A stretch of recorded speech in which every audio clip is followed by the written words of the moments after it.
technical director in WSP. I am a digital solutions lead, so particularly looking at digital tools for project controls and the project management office. A typical day is varied, really. So I've got three aspects of my job. So managing my team. So I've got people that do digital solutions. These are primarily things around data analytics, not so much AI at the moment, but we're moving towards that. So managing the team. Then there's a little bit of strategizing about our business, so where we want to go, new clients, that sort of thing. And then I do actually then also deliver some projects. So some of those are not as digitally focused. My background has been 25 years in PMO, program management, project controls. So I still do deliver projects doing program management, and sometimes I lead the digital innovation bit, sometimes I don't, but it helps me in the day-to-day role. So I'm a real advocate of data and AI in project delivery. So back in, I think it was 2020, I saw Martin Paver presenting at the Big Data Conference. So that's how I got to know Projecting Success and kind of got to know Martin and followed him since. And then in doing that, had understood, right, well, these are the sorts of possibilities of where the industry can go. And there was a big push on upskill, get your knowledge in. You might not be doing the detailed stuff yourself, but you need to know how it works and what the possibilities are. So that's really where it started. In my job at the time, I think I was at Crossrail 2, so I was running a construction team, and we were managing the schedules in the kind of traditional way using Primavera P6, but starting to get into Power BI. So we had a team there that was also looking at making the reporting easier, getting away from Excel and those sorts of tools. So that's where I started, and then I've kind of been in a couple of different roles since then. But the digital kind of backbone really on the controls bit has been really interesting since then. So it's becoming a norm. And in terms of data analytics, it's very much I still say at the descriptive analytics stage. So we've got digital tools in place, but it does describe what has happened on the project, and the insight piece is still the bit that needs to be worked on, I think. Yes, so a big attraction was obviously we pay an apprenticeship levy as a big employer. So it was really, that's a very good opportunity to upskill. And then it was really around, do I do the level 4 or do I do the level 7? I didn't do the level 4 because I've got quite a technical background. I did a master's in computer science, so that was a long time ago though. And then probably about 25 years ago, I did sign up to do a degree in artificial intelligence, which I swapped over for a psychology degree, in fact. But so that's what drew me to the level 7. I looked at the entry requirements, and it was around having a good grounding in data, having a bit of a background in maths, so you can understand how some of these work. And I thought, I'm going to go for it. I would like to understand how some of the more complex models work, have a look under the hood, and really appreciate the type of work that our teams that do the modelling, how they do it. So I was put in a role as a digital solutions lead within our project management and commercial management division. And really it's around thinking about our future of our work and driving our industry forward. So I wanted to make sure at the forefront of work in this area. Also in WSP, we do have a data and AI group.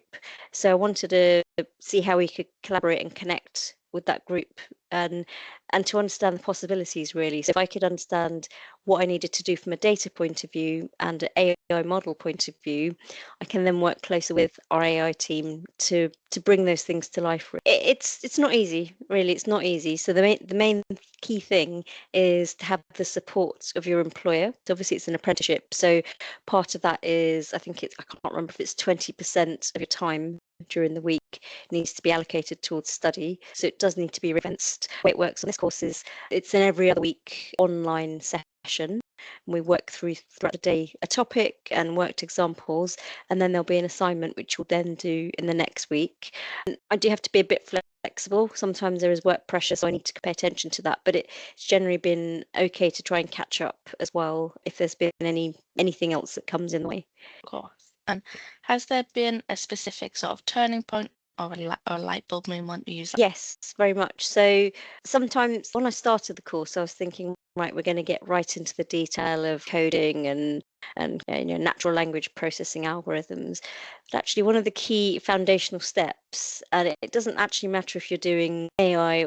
It applies to anything. It's around the data. It's around thinking, have I got the data? Where is it coming from? We spend a lot of time cleaning the data to get it in a format that the machine can read it. So what it's kind of driven home is it's all about data, data, data. We have to get the data right in any part of our business, really, whether you use AI or not, because in order to make decision making and trust what's coming out of it, it needs to be on good, structured, governed data. I know you're still studying, but are there any numbers or concrete items that you can share that highlight the impact of? I'd say I'm probably still in the learning phase. So I mean, at the moment, we're doing neural networks, and we've gone into that in quite a lot of depth. So what is interesting is how you could use that in work. So how you could take the data, think about a question that you would want the model to answer. What would you present to the model, and then how could you ensure that the answers that you get are valid? What I found really interesting as well was techniques around looking at bias in models. So there's a lot of ethical considerations. So I found that part of the course really, really helpful. And I think what it would drive me to do when we want to use it in business is make sure I'm answering those questions actually when we're doing the design and then when we're validating the output as well. I think so, just in terms of becoming more knowledgeable and then presenting on my knowledge to others in conferences and other places on what I've learned and where we can go. I think it's been empowering for others because it can be a bit scary, can't it? It's we're in a phase of everybody's excited about, well, not everybody, but quite a lot of people are excited about AI and data. And it's where do you start? That's what everyone always says, all the project professionals, where do you start? There's so much to do. So it's really about sharing that knowledge with other project practitioners. It's not scary. Everybody can get skills in this area. And I found that that's been really powerful. Yeah, I think now that I understand a bit more about the inner workings, I think I can conceptualize how we can use it in project delivery. Because before I did the course, I probably didn't appreciate what needs to be done, what needs to be in place, what are the foundations to make this thing work. So you don't know how big is the mountain you're trying to climb. But in project management, we've got lots of data. So really around what are those problem statements we're trying to solve with AI. So where will we get measurable benefit in project delivery?